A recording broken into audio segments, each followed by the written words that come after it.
So I got a comment on my channel recently from someone who said that they don't collect movies anymore because life is too short to rewatch movies. And they really just want to watch movies for the first time, and therefore it doesn't make sense to actually buy the movies. And while I disagree with that on principle, I have no problem with that comment, and I actually understand it because I too mostly watch movies for the first time. That's really my favorite thing to do with movies. I don't rewatch movies a ton anymore, and that led me to the question of, why am I buying these movies? Why do I blind buy so many movies? If you don't know what blind buying means, it means buying a movie you've never seen before and you have no idea if you like it or not. That's actually my main focus with collecting. But why do I do it? Let's talk about it.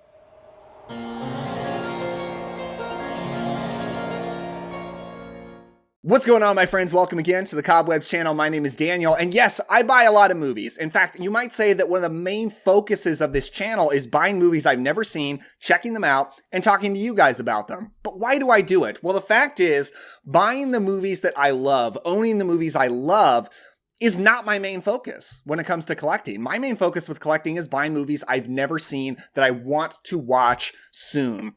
And I do think that's weird, and it might be a strange thing to admit because I think buying the movies you love, that's the respectable reason to collect movies. Culture at large is moving away from collecting movies on physical media, but that's the reason most people can understand and get on board with. And that's not my experience. In fact, sometimes I have to push myself to actually spend money on movies that I love so I can make sure that I own it. I have to force myself because my main inclination is I want to check movies out I've never seen before, and that's what I want to buy. But why do I do it? Why do I blind buy so many movies? Well, let's think about this practically. If I'm not buying movies, how am I watching movies for the first time? Non-new release films, movies I'm not going to the theater to check out. Well, in almost all cases, that means I'm going to be streaming movies. Now, are there other options? Kind of. You can get movies from the library, although most people's selection is going to be very limited. Mine certainly is. Netflix DVD doesn't exist anymore, but there are some services online where you can rent movies and they ship them to you, but that's very much on the fringes. And it's possible you have a mom and pop rental video store in your hometown. That's extremely rare though. I certainly don't have one anywhere near me. So by far the most practical option is streaming movies. But there are several reasons I don't want that to be my main way of checking out movies. And reason number one is many movies are not on streaming. Whenever people talk about streaming versus physical media, they're acting like you can stream anything, that it's limitless options out there. And folks, that is simply not the case. It's false. No way. No. It's totally made up. Pure fiction. If you're just checking out very mainstream, modern, I'm talking the last 30 years, mainstream modern movies, then your options are pretty great. Not perfect, but pretty great. But if you like older movies, if you like some more obscure stuff, if you like foreign stuff, there's actually tons of movies that you can't stream for any price. A couple I grabbed off of the shelf is Night Visitor. This is actually a 1980s horror film. It's a lot like Fright Night, but it has a demon worshiper instead of a vampire, so it's like a satanic version of Fright Night. It's got a great supporting cast of people like Shannon Tweed, Richard Roundtree, Elliot Gould, and it's a pretty fun movie. And I blind bought this movie because you can't stream this movie for any possible price. So if streaming's your only option, you are not watching Night Visitor. Quick correction in the interest of full disclosure, I discovered you actually can stream Night Visitor now, which is a very cool change to see, but I can tell you at the time I bought and watched this movie, you could not. So I think the point still stands. Another one I grabbed off the shelf is the Kino Lorber Blu-ray for What's So Bad About Feeling Good. This is kind of an obscure 1960s comedy, and a lot of times when I peruse the Kino Lorber sales looking for stuff to buy, I will check, can I stream something or not? And a lot of Kino Lorber's catalog you cannot stream, including this movie, not for any price. So yes, I bought this movie, and if it wasn't for blind buying movies, I would have never seen these films, both of which I really enjoy. Vinegar Syndrome is another company that puts out movies. A lot of that stuff's not on streaming. A lot of it you can stream on Tubi especially, or Shudder, and that's pretty great. But here's one, Count Dracula's Great Love. You can't stream this in HD. There's some very limited options out there in standard definition, but if you want to watch it looking as good as it's going to look on the Vinegar Syndrome Blu-ray, that's not going to happen when it comes to streaming. This is a Paul Naschy movie. I've been getting very into old Paul Naschy gothic horror films.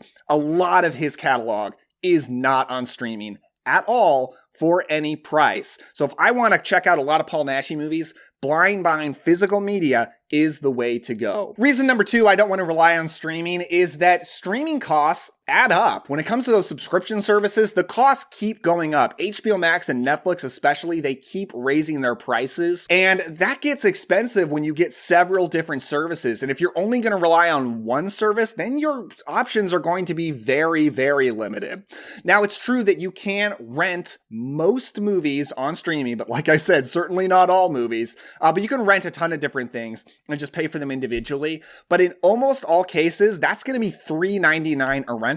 And folks, $4 just to rent a movie. You don't get anything physical in your hands. There's no resale value. You only get to watch it for like 48 hours and then you're done. You don't get to rewatch it. Those costs really add up. And if you love the movie that you rented and then you want to own it, you want to buy it, even if you want to buy it digitally, that $3.99 is gone. So then buying the movie, it's going to cost the cost of buying it plus $4 plus $4 on top of that. And honestly, most of the time, I would rather just pay the cost to buy it and just avoid that $4 upcharge altogether. The high cost of streaming just does not feel worth it to me. When I own a physical media release, particularly a really nice edition like this Criterion edition of Freaks, I feel like I got something for my money, something physical, something real, and it gives me happiness. But when I'm just paying money for a subscription service, it doesn't feel great to me. In fact, I think all in all, streaming has turned out to be a bad business model. I'm not saying streaming is going to go away, but I do think it's going to change soon because the cost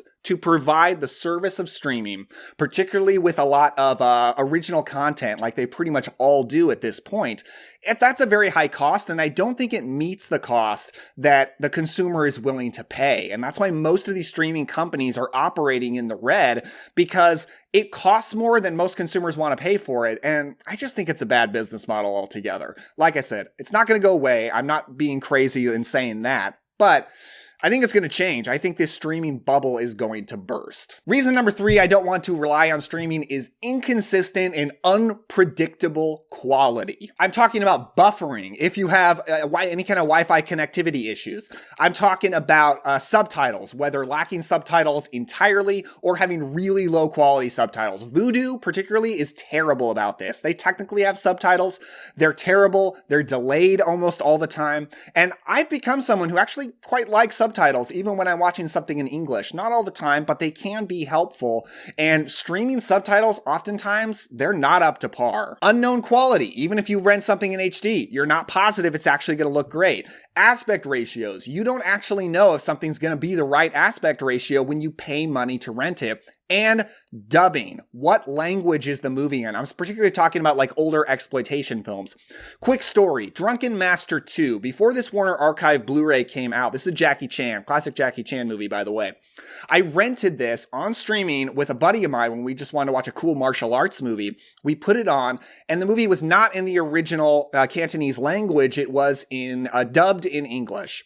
And that's not terribly unusual for a Jackie Chan movie, but I would like the option whether I want to watch the dub or the original language. We wanted original language.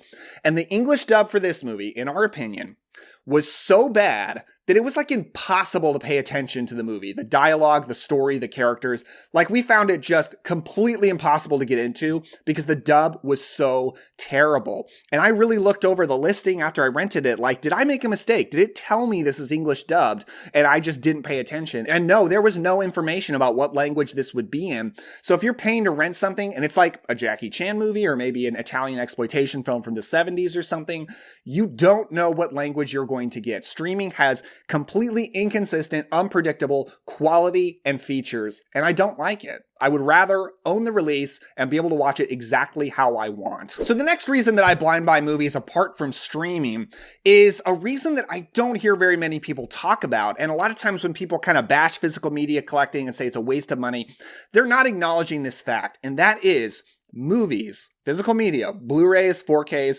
are a uniquely useful collector's item. Most collector's items, the use of the item is limited to 3 things: holding, observing, and displaying. When you think about some popular collector's items like baseball cards or sports memorabilia in general, stamp collecting is kind of big, as is antique coin collecting. And what about other things that movie lovers like? Action figures, props, posters. All of these things, their use is limited to holding, observing, and displaying. And those things are great, but movies, you get all of those things, plus you get access to a movie.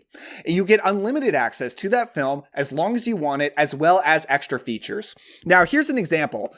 I just picked this up. This is the Arrow Video's brand new Hellraiser 4K set. It's got the first 4 Hellraiser movies, which is all of the theatrical films, actually. So as far as theatrical Hellraiser, this is a complete set. They're all in 4K, in beautiful HD, packed with special features. It's even got a book in there. Now, this has the features of holding, observing, and displaying. I display this thing. I can hold it. I can look at it. It's absolutely beautiful. If you're a big horror fan, it's beautiful. Otherwise, it might be gross and scary. But I love this thing in terms of the observing and displaying kind of features. But in addition to that, I can watch these movies. I can watch them in the best quality possible. I can get this entire book out of here. This thing isn't a booklet. This is a book. And it's got tons of information about these movies. It's absolutely amazing. This is a uniquely useful collector's item. Most collector's items don't have as much practical use as movies have. So when people talk about like, oh, you're just buying movies so much and oh, you're not even watching them until like a long time, you're taking forever to check them out, or maybe you're only watching them once. By the way, another uniquely useful collector's item are books. You know, the books are physical media as well, if you want to call books media. But I don't see this kind of scrutiny attached with books. If you buy books, you collect books, you have bookshelves full of books, people don't really expect you to read every book several times. And they don't really expect you to having read the book before you actually buy it. Nobody's going to shame you if you buy a book you've never read for the purpose of reading it. And I find that very curious. I think perhaps it's because books are very socially acceptable decor. It's known as a very classy decoration to have a bookshelf full of books, whether you've read them or not. But whether it's classy or not, I do love the aesthetic of shelves full of movies. Absolutely love it. And if you were watching this video, you probably do too. My basement has several shelves packed with movies. I love the aesthetic of it. It just makes me happy, whether I've watched the movies or not. But of course I do, because I buy movies I want to watch soon. That's, like I said, that's my main focus with collecting. So I hope this gives you some explanation, because on this channel, I have talked so much about buying movies I've never seen and then checking them out, talking to you about them. And I just want to talk about my philosophy behind it. Why do I actually do this? So thank you so much for checking this video out. If you enjoyed this, check out my channel. I've got tons of videos on movies, on horror movies, spooky vintage stuff, Blu-rays, all that kind of stuff. Give a like if you enjoyed this and a subscribe for more videos like this. And with all that said, don't forget to enjoy yourself today, have some fun, and enjoy what you love, and don't let anybody make you feel bad about it. I'll talk to you later.